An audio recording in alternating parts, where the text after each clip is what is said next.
میرے آقا صلی اللہ تعالیٰ علیہ وسلم نے فرمایا جس کا ایمان جتنا بلند ہوگا ویسی ہی آزمائش آئے گی۔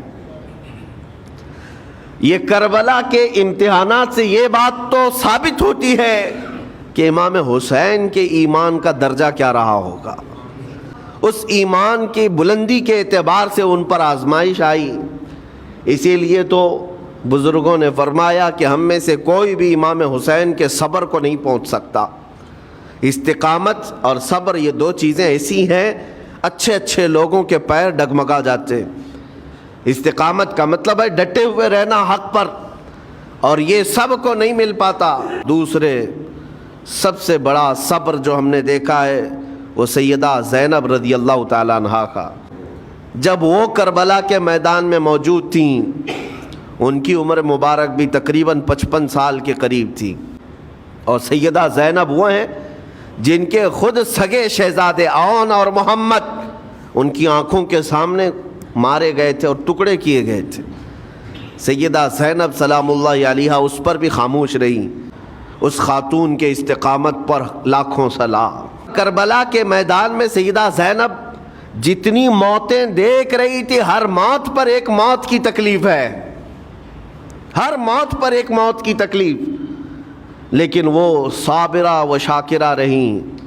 پوری تاریخ میں ڈھونڈ کر کے آپ نکالیں، کہیں پر بھی سیدہ زینب نے نہ اپنے بال نوچے، نہ کپڑے پھاڑے، نہ چہرے پر ہاتھ مارا، بلکہ ایسا صبر کا دامن پکڑی رہیں کہ پوری زندگی بھر انہوں نے صبر کی تلقین کی تمام خواتین کو۔ گھر لٹانا، سر کٹانا کوئی تم سے سیکھ جائے، جان عالم ہو فدا اے خاندان اہل بیت۔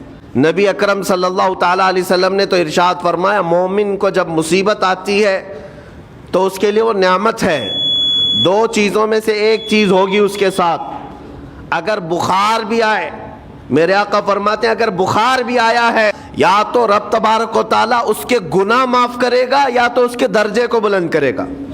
نہ رب تبارک و تعالیٰ اپنے محبوب بندوں کو، پسندیدہ بندوں کو آزمائش میں ڈالتا ہے، ورنہ جو لوگ یہ سمجھتے کبھی طبیعت خراب ہی نہیں ہونا چاہیے تو فرعون بن جاتے ہیں۔ ایسے لوگ، فرعون کو 90 سال تک نہ کبھی سردی آئی نہ بخار، کبھی کوئی بیماری نہیں، اور جب بندہ کبھی بیمار نہیں ہوتا تو اپنے آپ کو خدا تصور کرنے لگ جاتا ہے، میں تو دنیا کا سب سے مضبوط آدمی ہوں، مجھے کچھ نہیں ہوتا۔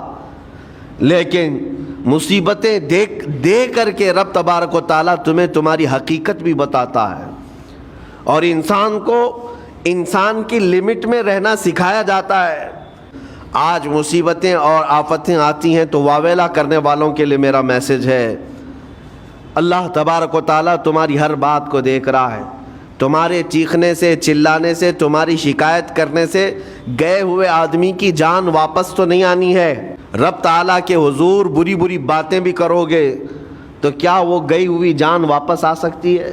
اللہ تعالیٰ نے اپنے محبوب نبیوں کی بھی روح کو قبض کرنے کا حکم دیا۔ اس کائنات میں پھر کوئی ہمارے رونے، چیخنے، چلانے سے واپس نہیں آتا۔ ہاں، غم کرنا اپنی جگہ پر ہے، لیکن غم کا شرعی طریقہ کیا ہے؟